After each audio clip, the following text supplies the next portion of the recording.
Namaku Budi. Setahun yang lalu, hidupku seperti dongeng. Usaha catering kecil-kecilan yang kubangun dengan istriku, Laras, berkembang pesat.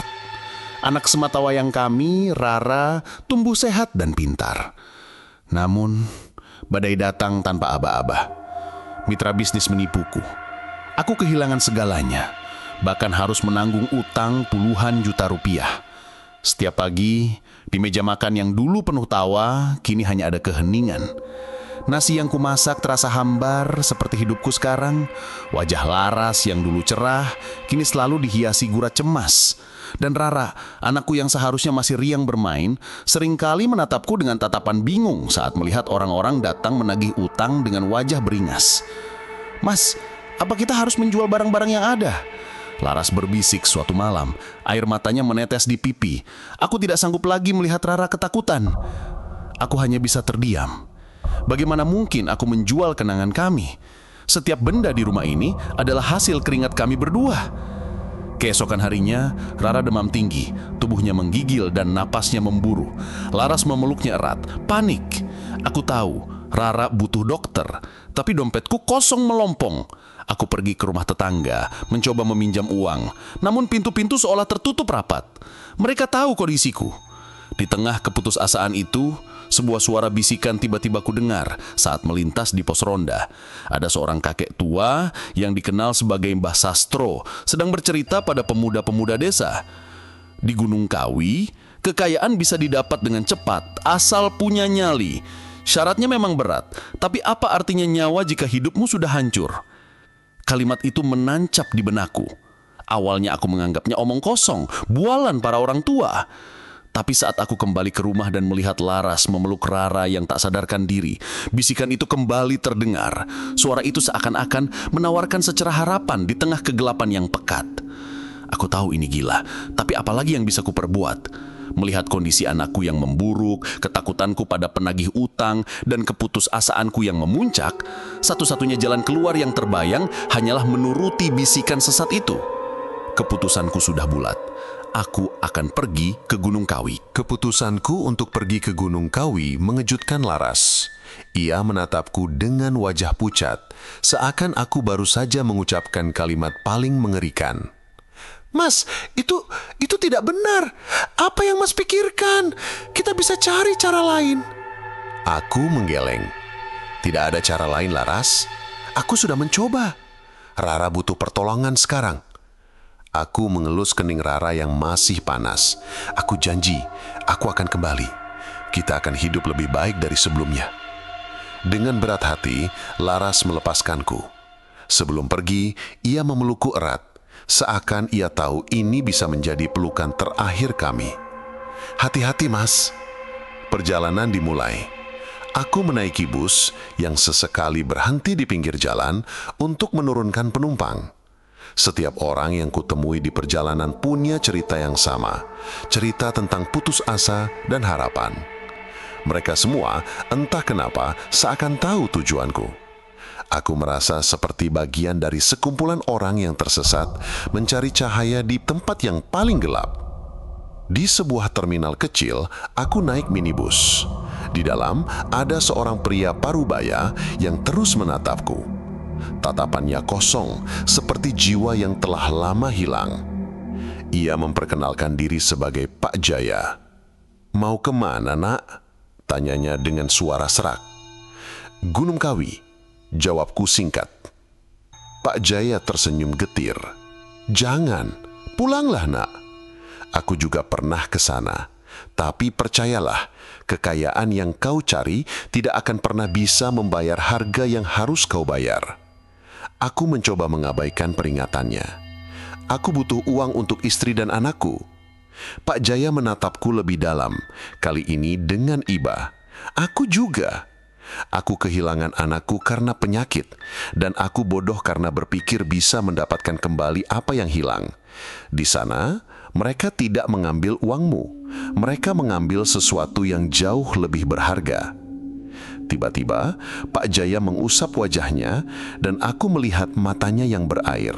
Namun ia tidak menangis, seolah-olah air mata itu adalah sisa dari emosi yang sudah lama mati. Mereka mengambil air mataku. Aku kaya raya sekarang. Harta berlimpah, rumah mewah, tapi aku tidak bisa lagi merasakan sedih, bahagia, atau apapun. Aku hampa, kosong. Perkataannya membuat bulu kuduku meremang. Aku merenung. Apakah aku harus melanjutkan?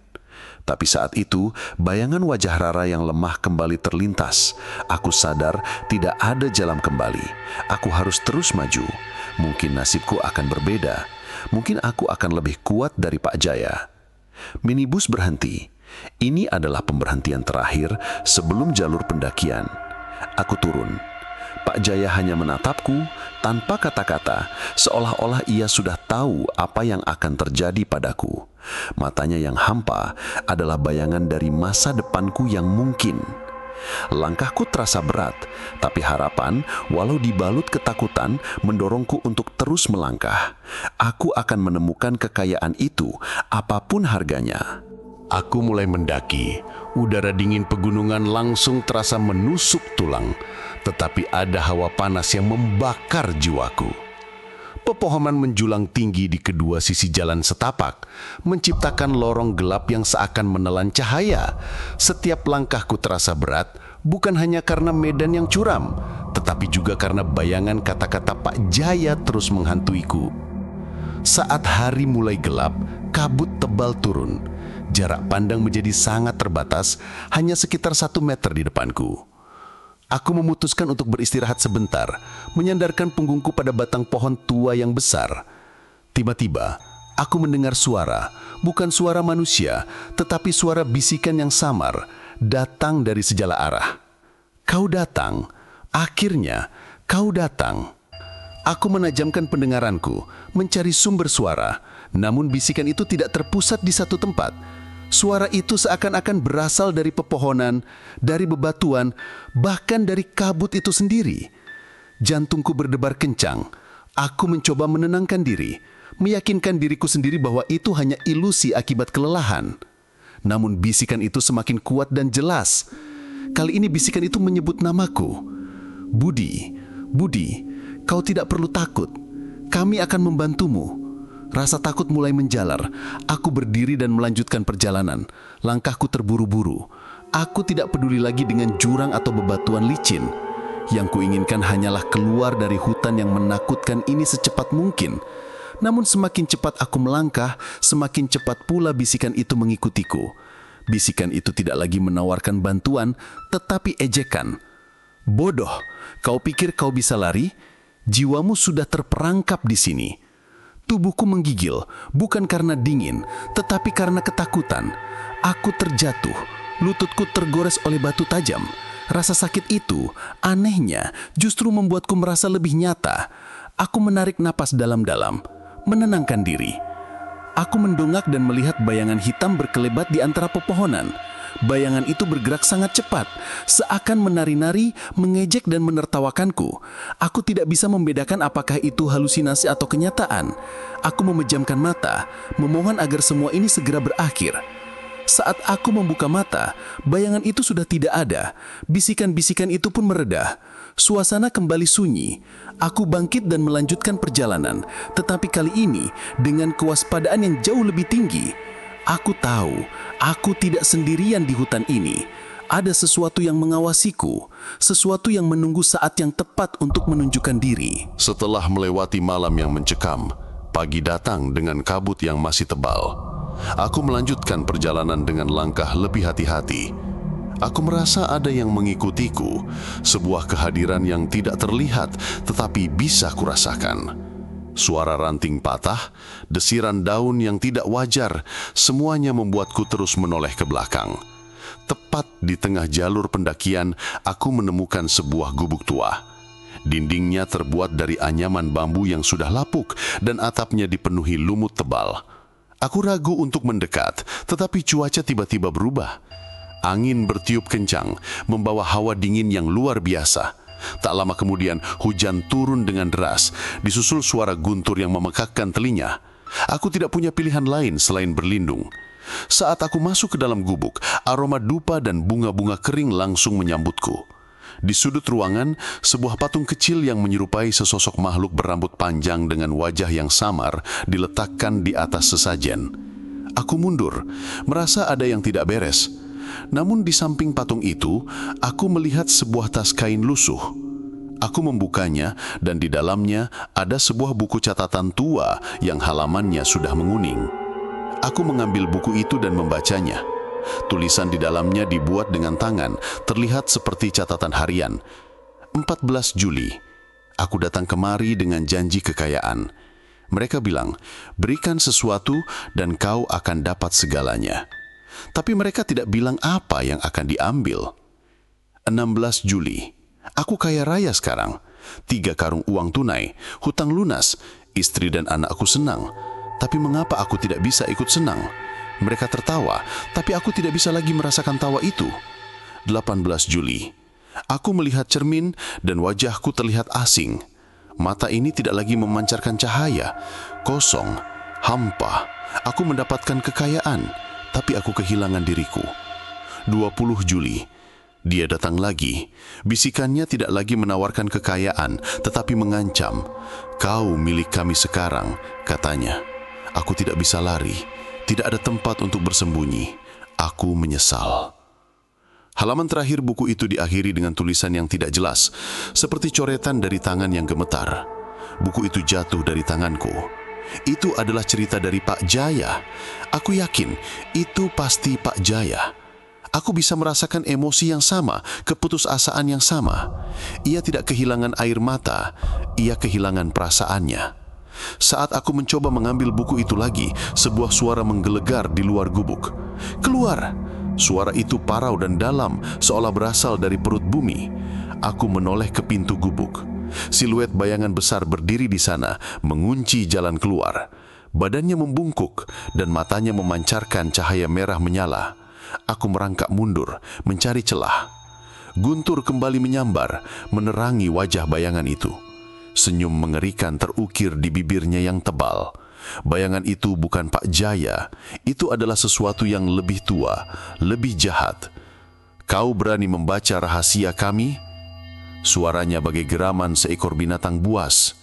Sekarang kau akan melihat sendiri betapa mahalnya harga yang harus dibayar untuk sebuah harapan. Bayangan gelap di pintu gubuk itu tidak mendekat. Sebaliknya, ia melayang, seolah-olah tubuhnya tidak menyentuh tanah. Matanya yang merah menyala menatapku, memindahi setiap inci tubuhku. Aku gemetar, tetapi insting bertahan hidupku mengambil alih. Aku melihat ke sekeliling, mencari jalan keluar, tetapi tidak ada. Pintu satu-satunya sudah dikunci oleh entitas itu. Apa yang kau inginkan? Suaraku bergetar, hampir tidak terdengar. Aku tidak menginginkan apa-apa dari seorang yang putus asa sepertimu. Suara parau itu menggeram. Kalian semua sama, datang kemari dengan keserakahan di mata dan ketakutan di hati. Tiba-tiba, bayangan itu menunjuk ke sebuah lorong kecil di belakang gubuk. Lorong itu gelap gulita, tetapi entah bagaimana, aku tahu itu adalah satu-satunya jalan keluar. Jalan itu, lanjutnya, akan membawamu ke puncak. Di sana, kau akan menemukan apa yang kau cari. Tapi, ketahuilah, jalan itu tidak hanya menguji kakimu, tetapi juga jiwamu. Aku tidak memperdulikan peringatannya. Yang aku tahu, aku harus pergi. Tanpa ragu, aku berlari menuju lorong itu. Begitu aku masuk, hawa dingin yang luar biasa langsung menyelimutiku. Di dalam lorong, aku tidak bisa melihat apapun. Rasanya seperti berada dalam kegelapan yang pekat, tak berujung. Aku terus berjalan, meraba-raba dinding lorong yang terasa dingin dan lembab. Tiba-tiba, aku mendengar suara langkah kaki di belakangku. Aku menoleh, tetapi tidak ada apa-apa. Lalu suara itu semakin jelas, semakin dekat. Suara itu bukan suara langkah kaki manusia, melainkan suara gesekan sesuatu yang menyeret dirinya di lantai. Aku mempercepat langkahku, tetapi suara itu juga semakin cepat. Dalam kepanikanku, aku mendengar bisikan dari dalam kegelapan. Kau akan tahu betapa sakitnya menjual bagian dari dirimu. Bisikan itu diikuti oleh tawa yang melengking. Aku berlari sekencang-kencangnya. Napasku terengah-engah, paru-paruku serasa terbakar. Aku tidak peduli dengan jurang yang mungkin ada di depanku. Aku hanya ingin keluar dari tempat mengerikan ini.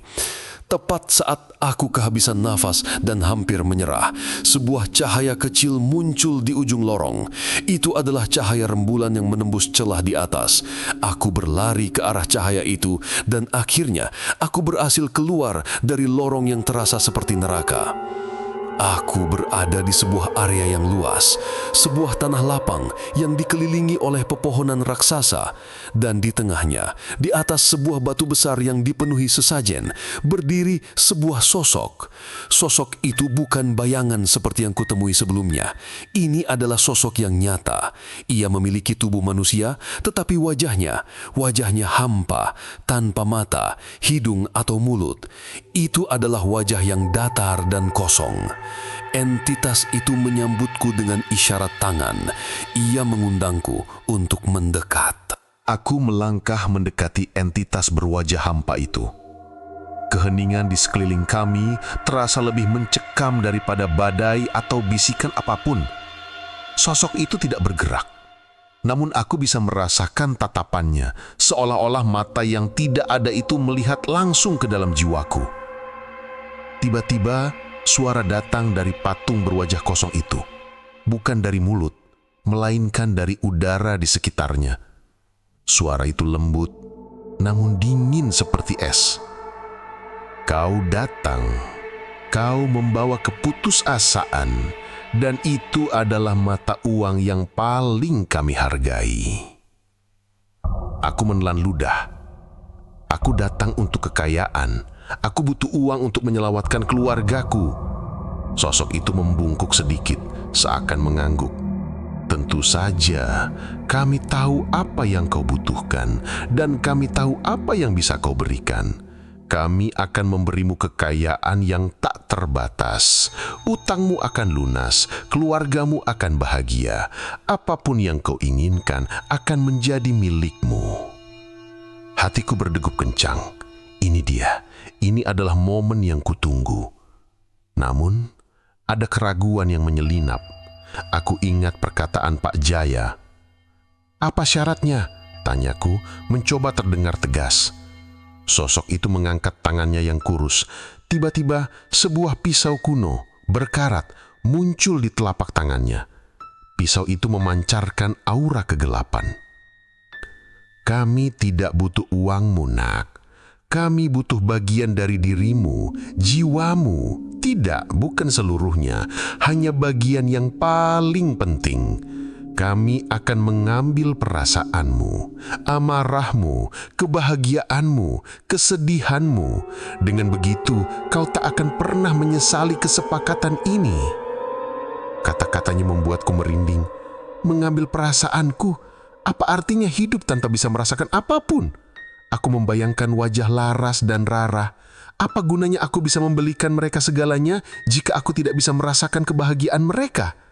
Aku menggelengkan kepala. Tidak, aku tidak bisa. Tiba-tiba, sosok itu tertawa.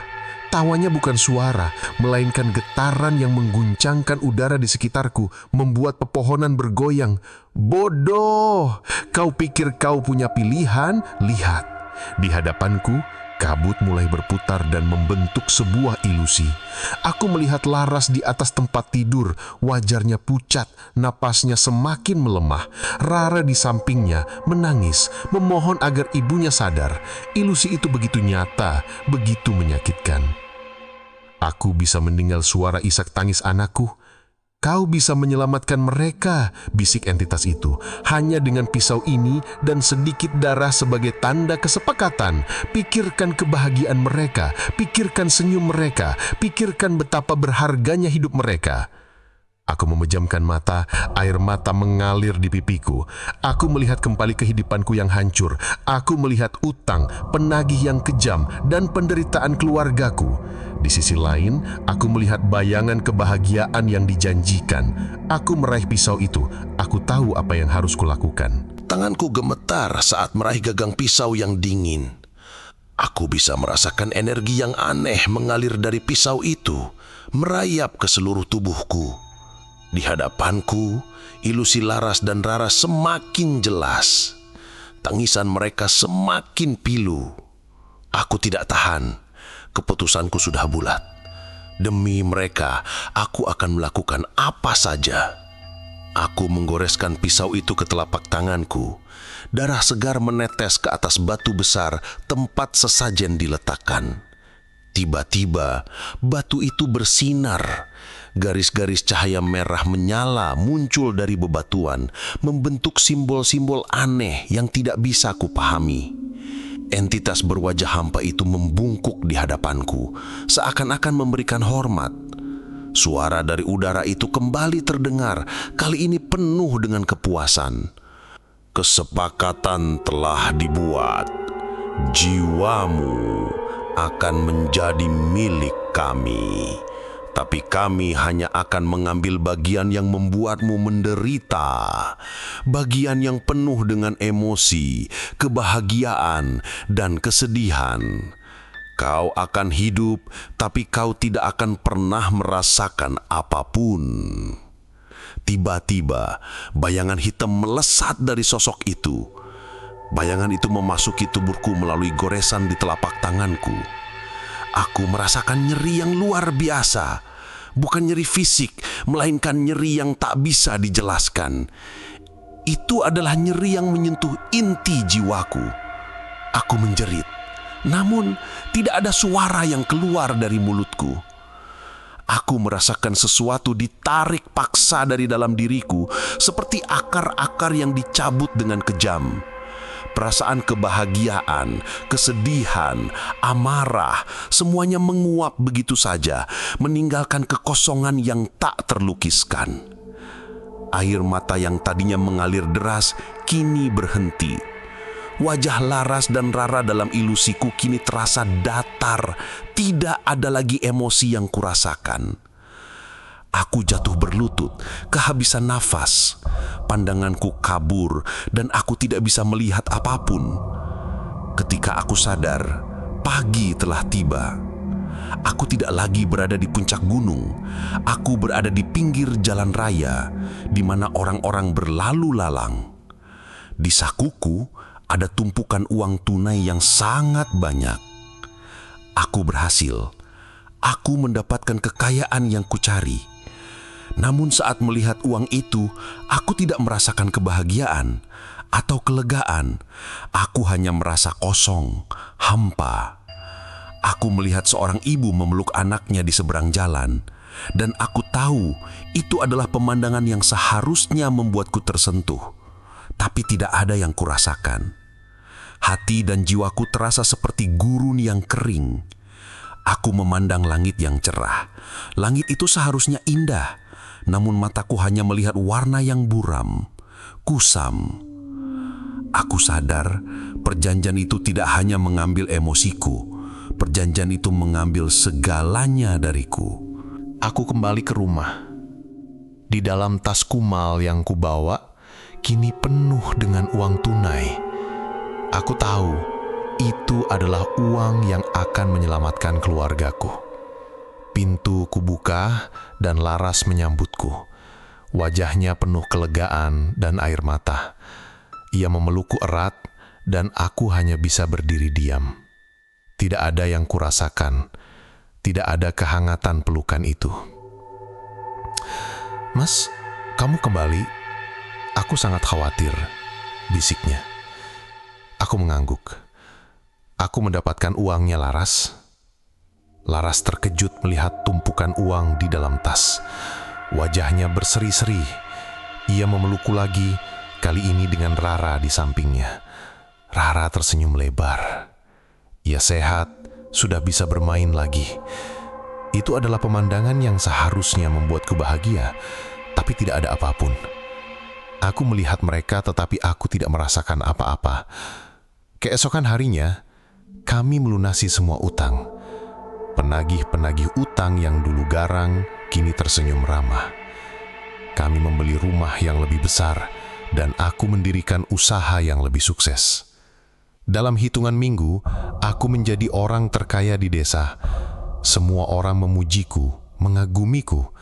Mereka mengatakan aku adalah pahlawan. Namun di dalam diriku, tidak ada apapun. Aku mencoba tersenyum, tetapi senyum itu tidak mencapai mataku. Aku melihat istriku bahagia, tetapi aku tidak merasakan kebahagiaan itu. Rara menunjukkan hasil ulangan yang bagus, dan ia memintaku memeluknya. Aku memeluknya, tetapi pelukan itu terasa seperti robot. Kosong, tanpa cinta. Suatu malam Laras menatapku. "Mas, ada apa? Sejak kamu kembali, kamu tidak pernah terlihat bahagia. Kamu tidak pernah marah. Kamu tidak pernah menangis." Aku hanya terdiam. Bagaimana aku bisa menjelaskan? Aku tidak bisa memberitahunya bahwa aku telah menjual perasaanku. Aku hanya lelah, jawabku. Laras menghela nafas. Tapi aku merindukan Mas yang dulu. Mas yang suka bercanda, Mas yang bisa marah kalau Rara nakal, Mas yang menangis bahagia saat Rara lahir. Aku menatap matanya mencoba merasakan rindu itu, tetapi tidak ada. Yang ada hanyalah kekosongan yang tak terlukiskan. Aku mendapatkan segalanya, tetapi aku kehilangan hal yang paling berharga. Aku kehilangan diriku. Di tengah malam, aku terbangun. Suara bisikan kembali terdengar. Kali ini bukan bisikan yang menawarkan janji, melainkan bisikan yang mengejek. Kau mendapatkan apa yang kau inginkan, tapi kau tidak akan pernah bisa menikmatinya. Nikmati hidupmu yang hampa, Budi. Aku tahu, itu adalah mereka, entitas dari Gunung Kawi. Mereka tidak hanya mengambil perasaanku. Mereka kini bersemayam di dalam diriku, menertawakan penderitaanku yang tidak bisa kurasakan. Aku kaya raya, tapi aku lebih miskin dari sebelumnya. Hidup dalam kekosongan adalah siksaan yang lebih kejam daripada kemiskinan. Aku memiliki segalanya, tetapi aku tidak bisa merasakan arti dari semua itu. Suatu hari, aku mendapati diriku berdiri di depan cermin, menatap pantulan yang asing. Aku melihat wajah yang sama, tetapi matanya mati, tanpa kilauan. Itu bukan aku. Itu hanyalah cangkang kosong yang bergerak, yang meniru kehidupan. Aku tidak bisa lagi menahan bisikan-bisikan itu. Mereka tidak lagi datang di malam hari, tetapi setiap saat. Di tengah keramaian pasar, di dalam mobil mewahku, bahkan saat aku mencoba memeluk Rara, suara-suara itu berbisik, mengejekku.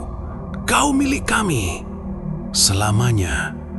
Aku tahu, satu-satunya cara untuk menghentikan ini adalah kembali ke tempat di mana semuanya bermula. Aku harus kembali ke Gunung Kawi. Aku tidak peduli dengan uang atau kekayaan lagi. Aku hanya ingin perasaanku kembali. Aku ingin bisa merasakan cinta istriku, kebahagiaan anakku, dan bahkan rasa sakit yang membuatku menjadi manusia. Diam-diam, aku mempersiapkan perjalananku. Aku meninggalkan pesan singkat untuk Laras, mengatakan bahwa aku akan pergi untuk urusan bisnis penting. Aku tahu ia akan khawatir, tetapi aku tidak ingin ia tahu apa yang sebenarnya terjadi. Perjalanan kali ini terasa berbeda. Tidak ada lagi ketakutan akan kemiskinan, hanya ketakutan akan kekosongan. Setiap langkah yang kuambil terasa berat, seakan-akan kakiku terseret oleh beban tak kasat mata. Saat aku memasuki hutan di kaki gunung, kabut kembali turun. Namun kali ini, aku tidak merasa dingin. Aku tidak merasakan apapun. Saat aku melangkah, aku melihat bayangan-bayangan di setiap sudut. Mereka tidak lagi melesat dan mengejekku. Mereka hanya berdiri diam, menatapku, seperti penonton yang menanti pertunjukan. Di antara mereka, aku melihat bayangan Pak Jaya. Matanya yang hampa menatapku, seolah-olah memberiku peringatan terakhir. Aku melanjutkan perjalanan dan tiba-tiba jalanku terhalang oleh sebuah kabut yang sangat tebal. Aku mencoba menembusnya, tetapi seolah-olah itu adalah tembok yang tak terlihat.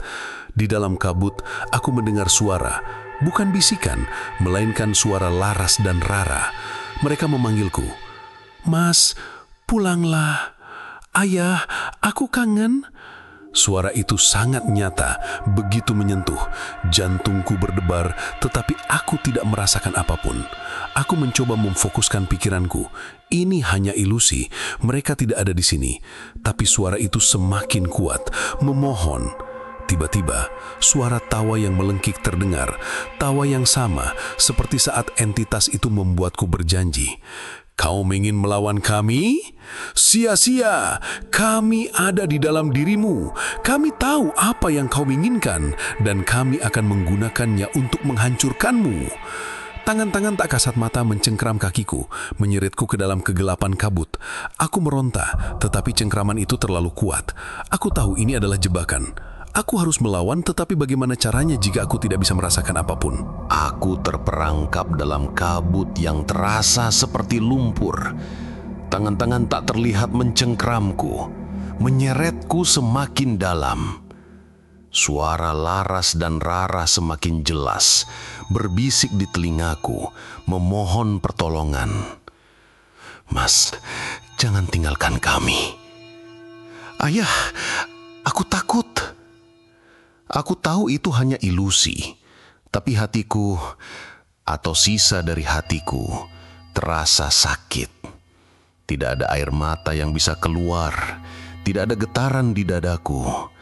Namun ada satu hal yang bisa kurasakan, kemarahan. Kemarahan itu membakar. Kemarahan pada diriku sendiri, karena kebodohanku yang telah menjebakku dalam situasi ini. Kemarahan pada entitas-entitas itu karena telah mengambil sesuatu yang paling berharga dari diriku. Kemarahan itu menjadi satu-satunya emosi yang tersisa. Bodoh, kau pikir kau bisa marah? Kami sudah mengambilnya. Suara-suara di sekitarku mencemooh. Aku tertawa. Tawa yang parau, hampa, tanpa kegembiraan. Kalian mengambilnya, tapi kalian tidak bisa mengambil ingatan. Aku ingat bagaimana rasanya mencintai istriku. Aku ingat bagaimana rasanya memeluk anakku. Aku ingat betapa sakitnya hidup tanpa mereka. Kemarahan itu menjadi kekuatan. Aku mengerahkan seluruh tenagaku bukan untuk melawan tangan-tangan itu, melainkan untuk melawan diriku sendiri. Aku memusatkan pikiranku pada semua kenangan yang telah kurasakan, semua emosi yang telah dicuri. Aku membiarkan rasa sakit itu yang tidak bisa kurasakan membanjiriku. Tiba-tiba, suara tawa dari entitas-entitas itu meredah. Mereka seakan terkejut. "Mustahil, kau tidak bisa merasakan." Ya, aku tidak bisa merasakan, tapi aku bisa mengingatnya, dan ingatan itu lebih kuat daripada jebakan kalian. Aku membiarkan ingatan tentang kebahagiaan dan kesedihan itu menghancurkanku. Semakin aku membiarkannya, semakin kabut di sekitarku menipis. Cengkeraman tangan-tangan itu melonggar, perlahan-lahan kabut itu menghilang, dan aku kembali ke tempat yang sama, di depan batu besar tempat aku membuat perjanjian. Di sana, bayangan-bayangan itu berdiri, menatapku dengan mata yang memancarkan kebencian. Entitas berwajah hampa itu melayang di hadapanku. "Kau berhasil lolos dari jebakan kami, tapi kau tidak akan pernah bisa mendapatkan kembali apa yang telah kau berikan." Aku tahu ia benar. Perjanjian itu sudah dibuat, tapi aku sudah membuktikan satu hal. Aku tidak lagi kosong. Di dalam diriku, ada satu hal yang masih hidup, ingatan. Dan ingatan itu diisi dengan kemarahan dan penyesalan akan menjadi pengingat abadi bahwa aku telah membayar mahal untuk kekayaan ini. Aku tidak akan pernah mendapatkan perasaanku kembali, tapi aku tidak akan pernah lagi membiarkan mereka mengendalikanku. Aku kembali ke rumah. Di dalam tas kumal yang kubawa, kini penuh dengan uang tunai. Aku tahu itu adalah uang yang akan menyelamatkan keluargaku. Pintu kubuka dan Laras menyambutku. Wajahnya penuh kelegaan dan air mata. Ia memelukku erat, dan aku hanya bisa berdiri diam. Tidak ada yang kurasakan. Tidak ada kehangatan pelukan itu. Mas, kamu kembali. Aku sangat khawatir, bisiknya. Aku mengangguk. Aku mendapatkan uangnya, Laras. Laras terkejut melihat tumpukan uang di dalam tas. Wajahnya berseri-seri. Ia memelukku lagi, kali ini dengan Rara di sampingnya. Rara tersenyum lebar. Ia sehat, sudah bisa bermain lagi. Itu adalah pemandangan yang seharusnya membuatku bahagia, tapi tidak ada apapun. Aku melihat mereka, tetapi aku tidak merasakan apa-apa. Keesokan harinya kami melunasi semua utang. Penagih-penagih utang yang dulu garang, kini tersenyum ramah. Kami membeli rumah yang lebih besar, dan aku mendirikan usaha yang lebih sukses. Dalam hitungan minggu, aku menjadi orang terkaya di desa. Semua orang memujiku, mengagumiku. Mereka mengatakan aku adalah pahlawan.